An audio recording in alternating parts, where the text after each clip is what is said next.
Hello everyone, आप सभी को आकाश का नमस्कार। स्वागत है हमारे यूट्यूब चैनल फ्यूजिस क्लब में। उम्मीद करते हैं आप सब बहुत बढ़िया से होंगे। आज के इस वीडियो सेशन के अंदर हम कवर करने जा रहे हैं क्लास 12th के चैप्टर फर्स्ट, जिसमें हम कवर करेंगे कंडक्टर एंड इंसुलेटर। इससे पहले हमने 2 वीडियोस अपलोड कर दी हैं। उनके अंदर हमने कवर किया है introduction of electric charge and properties of electric charge. जिसने भी वो वीडियोस नहीं देखी हैं, डिस्क्रिप्शन में लिंक प्रोवाइड है, प्लीज़ उन वीडियोस को पहले देखिए।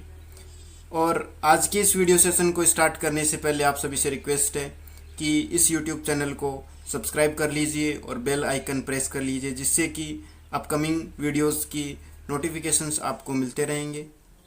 और वीडियो पसंद आने पर लाइक भी कीजिए और ज़्यादा से ज़्यादा अपने फ्रेंड सर्किल के अंदर शेयर भी कीजिए, जिससे कि ज़्यादा से ज़्यादा स्टूडेंट्स को इस फ्री क्रैश कोर्स का बेनिफिट मिलता रहे।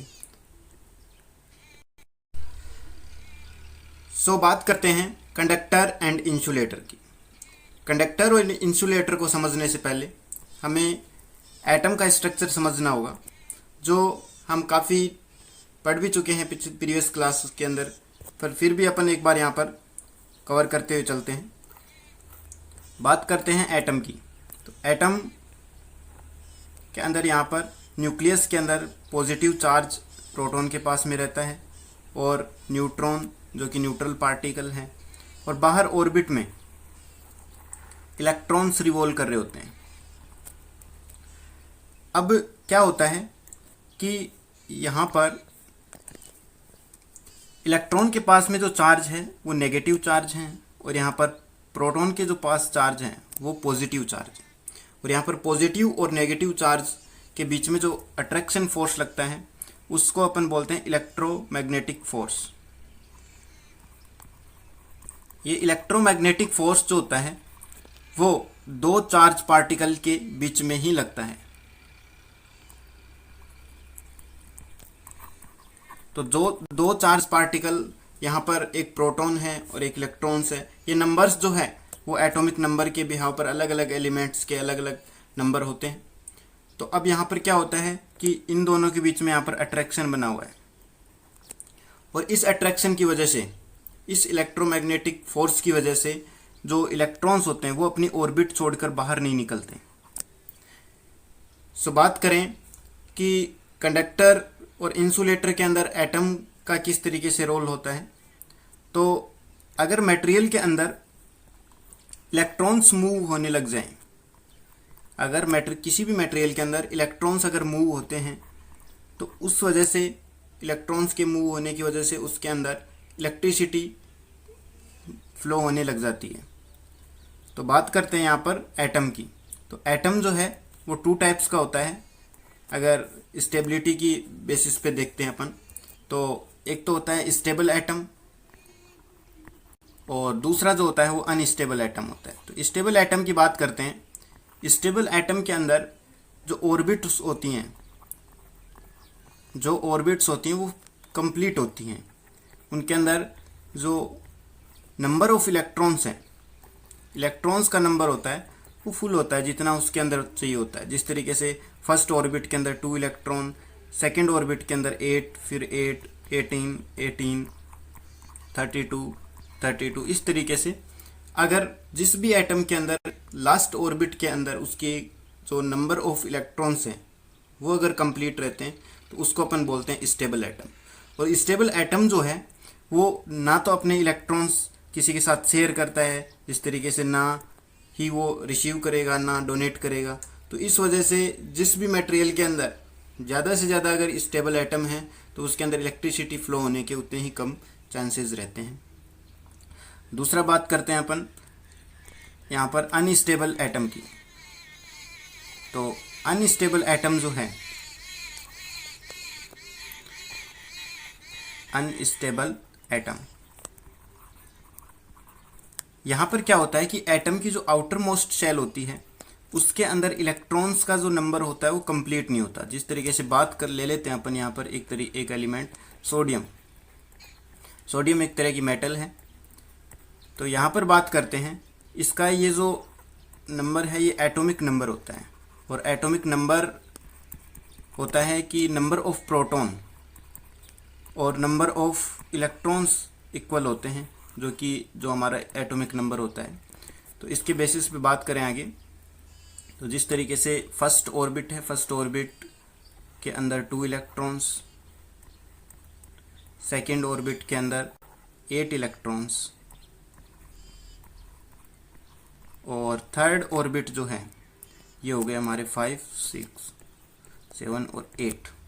अगला जो ऑर्बिट है उसके अंदर 1 इलेक्ट्रॉन और आ जाएगा। टोटल अगर बात करें तीनों ऑर्बिट्स के अंदर तो 11 इलेक्ट्रॉन हमारे पूरे हो चुके हैं। अब बात करें हमारे पास जो ये सोडियम एलिमेंट है ये स्टेबल है या नहीं है, तो यहाँ पर बात करते हैं तो थर्ड ऑर्बिट के अंदर यहाँ पर होने चाहिए थे 8 इलेक्ट्रॉन, बट यहाँ पर इलेक्ट्रॉन है 1। तो इसके पास स्टेबल होने के 2 तरीके हैं, या तो ये फर्स्ट इलेक्ट्रॉन को भी रिलीज कर दे, जो इसके पास फर्स्ट ऑर्बिट है, जो थर्ड ऑर्बिट के अंदर जो 1 इलेक्ट्रॉन है, इस इलेक्ट्रॉन को अगर ये रिलीज कर देता है यहाँ से तो ये ऑर्बिट ही खत्म हो जाएगी। फिर ये जो अगली ऑर्बिट है इसके अंदर कंप्लीट इलेक्ट्रॉन्स हैं, तो इस तरीके से स्टेबल हो सकता है। या फिर इसके पास दूसरा जो तरीका है वो ये है कि यहाँ पर 7 इलेक्ट्रॉन्स और लेके आ जाए इस ऑर्बिट के अंदर, तो इसके कंप्लीट 8 इलेक्ट्रॉन्स हो जाएंगे और फिर ये स्टेबल हो जाएगा। तो यहाँ पर बात करें कि जिसमें कम एनर्जी लगती है एटम वही प्रोसेस करता है।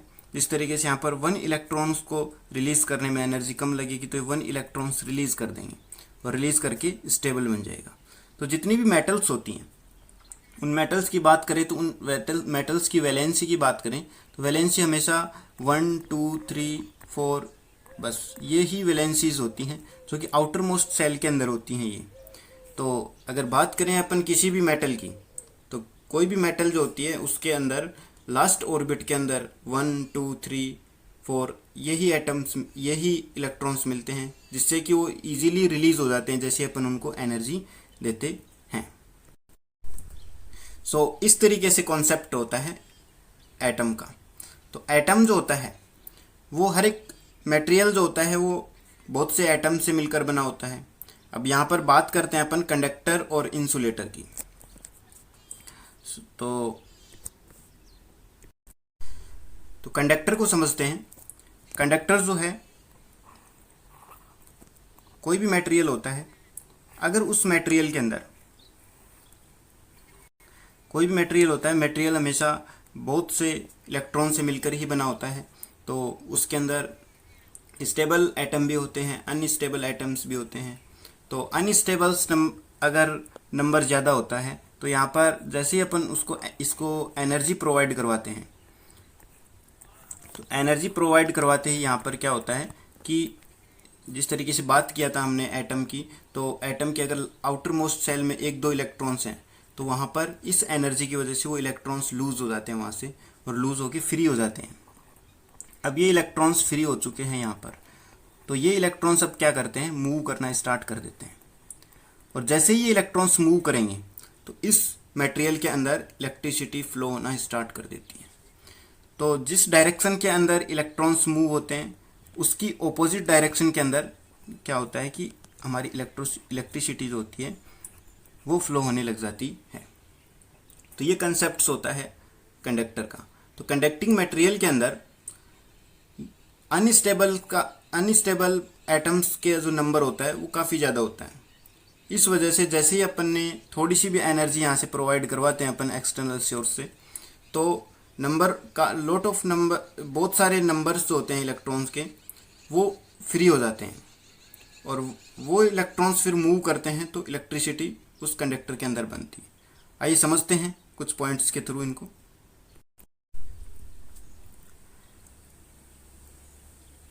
फर्स्ट पॉइंट की बात करते हैं अपन।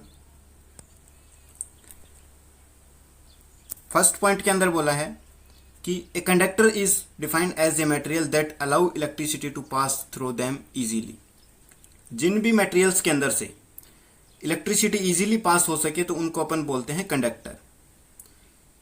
और सेकेंड पॉइंट की बात करें अपन, सेकेंड पॉइंट के अंदर बोला है conductor are material that permit electron to flow freely from one particle to another particles. यहाँ पर बात हो रही है इलेक्ट्रॉन्स की। तो इलेक्ट्रॉन्स जैसे ही उनको एनर्जी मिलती है तो फ्री हो जाते हैं, और फ्री होने के बाद वो इजीली मूव कर पाते हैं उसी मटेरियल के अंदर, एक पार्टिकल से दूसरे पार्टिकल तक। तो जो फ्लो ऑफ इलेक्ट्रॉन्स है वही यहाँ पर क्या करता है, इलेक्ट्रिसिटी क्रिएट करता है। सो नेक्स्ट बात करते हैं पॉइंट की। The flow of electron is in conductor is known as electric current. जो इलेक्ट्रॉन्स का फ्लो होता है उसी को ही अपन बोलते हैं इलेक्ट्रिक करंट। आगे है, when a charge is transferred to conductor at a given location, that charge is equally distributed across the entire surface of the conductor if the shape of conductor is uniform। समझते हैं इस point को।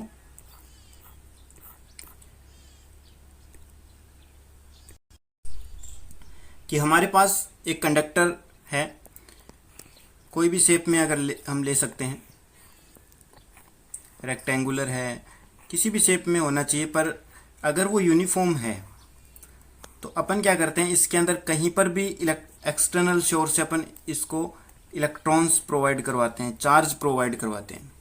तो यहाँ पर charge यहाँ पर देते हैं तो कुछ टाइम बाद में अपन को देखने को मिलता है कि जितने भी हमने चार्ज दिए हैं वो चार्ज उस सरफेस के ऊपर, उस कंडक्टर की सरफेस के ऊपर इक्वली डिस्ट्रीब्यूटेड हो जाते हैं। कि मतलब हर एक पॉइंट के ऊपर सेम हमारे को इलेक्ट्रॉन्स देखने को मिलते हैं। इलेक्ट्रॉन्स या फिर प्रोटॉन्स, कोई भी चार्ज की बात करें अपन तो वो यहाँ पर हमारे को देखने को मिलते हैं। तो ये होता है कंडक्टर के अंदर। बस शर्त ये है कि जो हमारा सरफेस है वो सरफेस एक यूनिफॉर्म सरफेस होना चाहिए। जिस तरीके से बात करें, अगर इस तरीके का कोई हमारे पास कोई मटेरियल है, शेप है उसकी, तो इसके अंदर यूनिफॉर्म सरफेस नहीं होने की वजह से यहाँ पर हो सकता है कि इलेक्ट्रॉन्स इक्वली डिस्ट्रीब्यूटेड ना हो। तो ये होता है कंसेप्ट कंडक्टर का। नेक्स्ट पॉइंट है, if a charge conductor is touched to another object then conductor can transfer it charge to that object. कि अगर अपन किसी चार्ज कंडक्टर है हमारे पास, चार्ज कंडक्टर की बात करें कि जिस तरीके से हमारे पास कोई भी चार्ज बॉडी है, कंडक्टिंग बॉडी, इसके अंदर काफ़ी सारे चार्ज हैं, किसी भी टाइप का चार्ज हो सकता है, प्रोटॉन, इलेक्ट्रॉन। अब अपन क्या करते हैं, यहाँ पर कोई दूसरे ऑब्जेक्ट को लेके आते हैं और इसको टच करवा देते हैं इससे। अब ये ऑब्जेक्ट जो है, चाहे कंडक्टर है चाहे इंसुलेटर, यहाँ पर जो चार्ज कंडक्टर है इसका नेचर क्या होगा कि ये हमेशा इसको इलेक्ट्रॉन या फिर कोई भी चार्ज होगा, प्रोटॉन, वो इसको ट्रांसफ़र करना स्टार्ट कर देता है। और कब तक ट्रांसफ़र करता है, जब तक कि दोनों के अंदर नंबर ऑफ चार्ज सेम नहीं हो जाए तब तक वो क्या करता है, उसके अंदर चार्ज ट्रांसफ़र करता रहता है। नेक्स्ट पॉइंट है यहाँ पर, the transfer of charge between two object occur more rapidly is the second object is made of a conducting material. जो हमने मटेरियल यहाँ पर लिया है, अगर इसी मटेरियल को अपन, यही जो अपन सेकेंड मटेरियल अपन ले रहे हैं, अगर ये अपन कंडक्टिंग मटेरियल ही ले लेते हैं, जिस तरीके से हमारे पास कंडक्टिंग मटेरियल पहले से है जो कि चार्ज्ड है, दूसरा अगर अपन लेके आ रहे हैं तो ये भी अगर कंडक्टिंग मटेरियल ही है, ये जो है कंडक्टिंग मटेरियल ही है, तो यहाँ पर क्या होगा कि इनके बीच में जो चार्ज का ट्रांसफ़र होगा वो बहुत फास्ट चार्ज यहाँ पर ट्रांसफ़र होते हैं। तो यहाँ पर ये जो हमारे पास ऑब्जेक्ट है ये कंडक्टिंग ऑब्जेक्ट है। तो इस तरीके से जो चार्ज का ट्रांसफ़र होता है वो काफ़ी रैपिडली होता है। कि यहाँ पर अगर बात करें दोनों के कंपैरिजन में, कि हमारे पास यहाँ पर जो मटेरियल था ये नॉन कंडक्टिंग था, नॉन कंडक्टिंग होने की वजह से इसके कंपैरिजन में यहाँ पर जो चार्ज ट्रांसफ़र होता है वो ज़्यादा टाइम के अंदर होता है। तो इस तरीके से कंडक्टर के अंदर चार्ज ट्रांसफर होते हैं। तो अपन आगे बात करेंगे इंसुलेटर की। क्या होता है इंसुलेटर, व्हाट इज इंसुलेटर। तो इंसुलेटर की अपन बात करते हैं तो समझते हैं, जिस तरीके से अपन ने बात की है कंडक्टिंग मटेरियल की, कंडक्टर की, तो हमारे पास ये एक मटेरियल है। इस मटेरियल को अपन इंसुलेटर कब बोलेंगे, तो बात करते हैं कि ये जो मटेरियल है ये भी बहुत सारे एटम से मिलकर ही बना है। तो यहाँ पर जो एटम्स की ऑर्बिट के अंदर इलेक्ट्रॉन्स हैं, वो आउटर मोस्ट ऑर्बिट के अंदर 1 इलेक्ट्रॉन, 2 इलेक्ट्रॉन, 3 इलेक्ट्रॉन, 4 इलेक्ट्रॉन, इस तरीके से उनके अंदर कमी रहती है इलेक्ट्रॉन्स की। तो वो क्या करते हैं मैक्सिमम टाइम, जिस तरीके से बात करें अपन यहाँ पर कि ये एटम है, इस एटम की फर्स्ट ऑर्बिट, सेकेंड ऑर्बिट,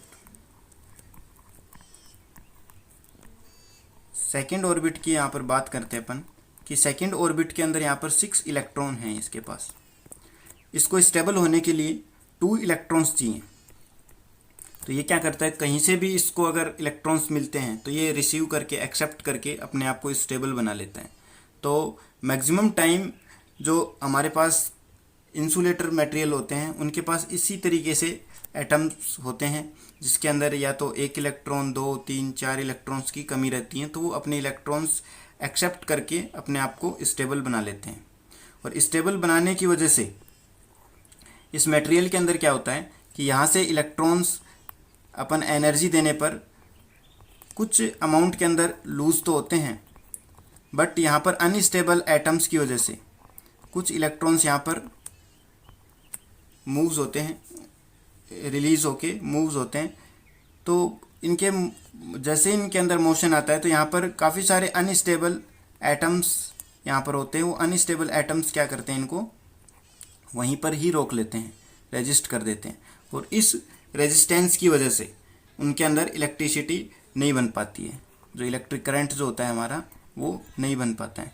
तो यहाँ पर प्रॉपर ना तो इलेक्ट्रॉन्स का फ्लो हो पाता है और ना ही इलेक्ट्रिसिटी फ्लो हो पाती है। तो ऐसे मटेरियल्स को अपन बोलते हैं इंसुलेटर। समझते हैं अपन कुछ पॉइंट्स के थ्रू इनको। An insulator is defined as a material that do not allow electricity to pass through it, कि वे मटेरियल जो अपने अंदर से इलेक्ट्रिसिटी को पास नहीं होने देते, उन मटेरियल्स को अपन बोलते हैं इंसुलेटर। सेकेंड पॉइंट की बात करते हैं अपन। Insulator are those material that restrict the flow of electron from one particle to another particles, कि एक पार्टिकल से दूसरे पार्टिकल तक, एक पार्टिकल से दूसरे पार्टिकल तक जाने में जो इलेक्ट्रॉन्स को एक रेस्ट्रिक्ट वहाँ पर मिलता है, एक ऑब्स्टेकल वहाँ पर मिलती है। तो ऐसे मटेरियल्स को अपन बोलते हैं इंसुलेटर। नेक्स्ट बात करते हैं अपन, when a charge is transfer to insulator at a given location, the charge remain at the initial location and does not get distributed across the surface। समझते हैं इस पॉइंट को। जिस तरीके से अपन ने बात की थी कि हमारे पास कोई भी कंडक्टिंग मटेरियल है, उस कंडक्टिंग मटेरियल के अंदर हमने चार्ज यहाँ पर दिया था, कोई भी किसी भी शेप का हो सकता है। तो इस तरीके से चार्ज हमने एक लोकेशन के ऊपर दी थी, किसी भी पॉइंट के ऊपर अपन चार्ज इसको प्रोवाइड करवाते हैं। तो यहाँ पर बात करें अपन कि बहुत सारे हमारे अपन ने यहाँ पर चार्ज प्रोवाइड किए। तो कंडक्टिंग मटेरियल के अंदर तो क्या होता था, अगर यूनिफॉर्म शेप है तब तो वो डिस्ट्रीब्यूटेड हो जाता था पूरी सरफेस के अंदर। लेकिन यहाँ पर बात करें इंसुलेटर की, तो इंसुलेटर मटेरियल के अंदर क्या होता है कि जहाँ हमने चार्ज दिया है वो चार्ज वहीं का वहीं रहता है, डिस्ट्रीब्यूट नहीं होता पूरे सरफेस के अंदर। तो जिस इनिशियल लोकेशन के ऊपर हमने उसको चार्ज प्रोवाइड करवाए हैं, वो चार्ज वहीं पे रहते हैं, फैलते नहीं हैं, डिस्ट्रीब्यूट नहीं होते हैं पूरे सरफेस के ऊपर। तो ये है हमारा इंसुलेटर। तो आगे हम बात कर लेते हैं, कंपैरिजन कर लेते हैं इंसुलेटर और कंडक्टर क्या होते हैं। तो कंडक्टर जो होते हैं, इस तरीके से अपन एक एक पॉइंट्स को देखते हुए चलते हैं। Conductor allow free flow of electrons को ये फ्लो होने देते हैं, बट ये जो इंसुलेटर हैं वो इजीली उनको फ्लो नहीं होने देते, क्योंकि इनके अंदर यहाँ पर क्या होता है कि रेस्ट्रिक्शन बहुत ज़्यादा हो जाता है। उस रेस्ट्रिक्शन की वजह से यहाँ पर इलेक्ट्रॉन्स फ्लो नहीं हो पाते और इसी वजह से यहाँ पर इलेक्ट्रिसिटी नहीं बन पाती। Transfer energy from one form to another form. यहाँ पर बात करते हैं कि जो एनर्जी अपन दे रहे हैं कंडक्टर के अंदर, वो कंडक्टर क्या करता है, उस एनर्जी को आगे ट्रांसफ़र कर देता है दूसरे कोई भी ऑब्जेक्ट है, बॉडी है, चार्ज्ड, अगर कोई भी अगर चार्ज्ड ऑब्जेक्ट है, अगर वो कंडक्टर है तो वो क्या करता है आगे और कोई भी जो ऑब्जेक्ट हमारे पास होता है उस ऑब्जेक्ट के अंदर वो चार्ज ट्रांसफ़र कर देता है, एनर्जी ट्रांसफ़र कर देता है। बट यहाँ पर इंसुलेटर की बात करें तो इंसुलेटर चार्ज जो है या फिर एनर्जी जो है वो आगे ट्रांसफ़र नहीं करता, आगे मटेरियल चाहे कैसा भी हो। Molecules are loosely bond. यहाँ पर क्या होता है, मॉलिक्यूल्स के जो बॉन्ड होता है वो लूजली होता है, बट यहाँ पर क्या होता है, टाइट होता है। इस बात को समझते हैं अपन कि अगर यहाँ पर जिस तरीके से हमारे पास एटम है तो एटम के अंदर यहाँ पर पॉजिटिव चार्ज, न्यूट्रॉन, इलेक्ट्रॉन्स। तो बात करते हैं अपन, अगर यहाँ पर एक पॉजिटिव चार्ज है, एक नेगेटिव चार्ज है, तो इनके बीच में अट्रैक्शन फोर्स होता है। अगर बात करें अपन, एक यहाँ पर पॉजिटिव बढ़ा दें, यहाँ पर भी अपन एक नेगेटिव बढ़ाते हैं, तो अब यहाँ पर जो फोर्स लगने वाला है वो फोर्स पहले की कंपैरिजन में बड़ा होता है, ज़्यादा होता है। तो इसी तरीके से हमारे पास जो इंसुलेटर मटेरियल होते हैं उनके ऑर्बिट्स के अंदर इलेक्ट्रॉन्स का नंबर जो होता है वो ज़्यादा होता है, और इलेक्ट्रॉन्स का नंबर ज़्यादा होने की वजह से यहाँ पर जो उनके बीच में इलेक्ट्रोमैग्नेटिक अट्रैक्टिव नेचर का जो फोर्स लगने वाला है उसका अमाउंट बहुत ज़्यादा होता है। तो इस वजह से वो टाइटली क्या होते हैं, इलेक्ट्रॉन्स बाउंड होते हैं मॉलिक्यूल्स के साथ, प्रोटॉन्स के साथ में। तो मॉलिक्यूल्स की बात करें तो मॉलिक्यूल्स क्या होते हैं, कंडक्टर के अंदर लूजली बाउंड होते हैं और यहाँ पर इंसुलेटर टाइटली बाउंड होते हैं। नेक्स्ट पॉइंट की बात करते हैं, have a low resistance but not zero resistance. जो कंडक्टर होते हैं उनके अंदर रेजिस्टेंस जो होता है वो काफ़ी कम होता है, लेकिन अपन यूँ भी नहीं कह सकते कि उनके अंदर जीरो रेजिस्टेंस है। ऐसा कोई मटेरियल ही नहीं है जिसके अंदर जीरो रेजिस्टेंस होता है। तो कंडक्टर जो होते हैं, कंडक्टर के अंदर मैक्सिमम मेटल्स आती हैं, तो मेटल्स के अंदर जो होता है सबसे बेस्ट कंडक्टर जो होता है वो हमारा सिल्वर मेटल होता है। तो यहाँ पर बात करें कि बेस्ट कंडक्टर के अंदर भी रेजिस्टेंस होता है, बट अपन यूँ नहीं कह सकते कि अच्छे से अच्छा मटेरियल लें और उसको अपन कंडक्टर बनाना चाहें अगर उसको अपने सिंथेटिक तरीके से, तो भी अपन नहीं बना सकते उसको, क्योंकि उसका रेजिस्टेंस अपन जीरो नहीं कर सकते। तो कंडक्टर के अंदर रेजिस्टेंस जो होता है वो जीरो नहीं होता है, कुछ होता है पर बहुत कम अमाउंट के अंदर यहाँ पर होता है। इंसुलेटर की बात करें यहाँ पर, तो इंसुलेटर के अंदर क्या होता है कि रेजिस्टेंस जो है वो काफ़ी हाई होता है, और हाई रेजिस्टेंस की वजह से इलेक्ट्रॉन्स यहाँ पर फ्लो नहीं हो पाते। ओके, कंडक्टिविटी की बात करें तो कंडक्टर के अंदर कंडक्टिविटी हाई ही होगी, और यहाँ पर जो कंडक्टिविटी होती है वो कैसी होती है, लो होती है, कम होती है काफ़ी। नेक्स्ट बात करते हैं कि रूम टेम्परेचर के ऊपर कंडक्टिविटी क्या होती है कंडक्टर की। तो रूम टेम्परेचर के ऊपर कंडक्टर की कंडक्टिविटी जो होती है वो 10⁶ से 10⁸ सीमेंस पर मीटर होती है। और यहाँ पर बात करें इंसुलेटर की, तो इंसुलेटर में जो कंडक्टिविटी की अपन बात करते हैं, तो यहाँ पर एक डेटा है, उस डेटा के अकॉर्डिंग अपन एक रेंज डिसाइड करते हैं कि रेंज होती है यहाँ पर 10⁻⁻8 टू 10⁴ सीमेंस पर मीटर। तो ये है डिफरेंस कंडक्टर एंड इंसुलेटर का। तो इस वीडियो सेशन को अपन यहीं पर ही एंड करते हैं।